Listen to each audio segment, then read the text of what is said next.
The Obama administration has said it wants to help Afghanistan withstand the military and political threat posed by a resurgent Taliban.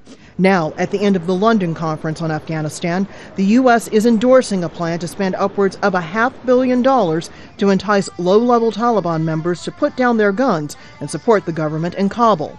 The goal, to hasten the day when U.S. and NATO forces can leave that country. It is our working assumption that we can make gains on both of these tracks over the next few years, and that we can begin to transition security to the Afghan security forces.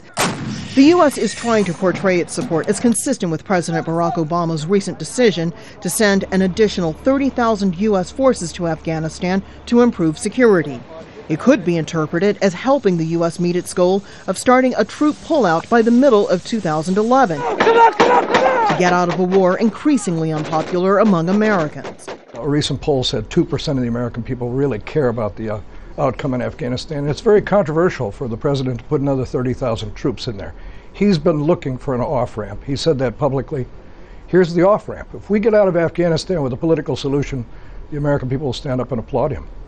On Wednesday, the Pentagon spokesman tried to defend the idea of embracing the Taliban, which the U.S. has long considered one of its biggest enemies, and who right now are attacking and killing hundreds of U.S. and NATO forces. It's certainly Secretary Gates' belief that the vast majority of Taliban foot soldiers are doing it out of either for economic reasons, they need a job, or because they are intimidated into doing so.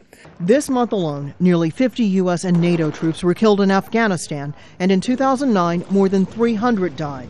For many critics, the very idea of paying the people who were behind those deaths is repugnant. But their view may be drowned out by the U.S. and many of the world's Western powers, who see this strategy as key to stabilizing Afghanistan and to bringing their troops home. Rosiland, Al Jazeera, Washington.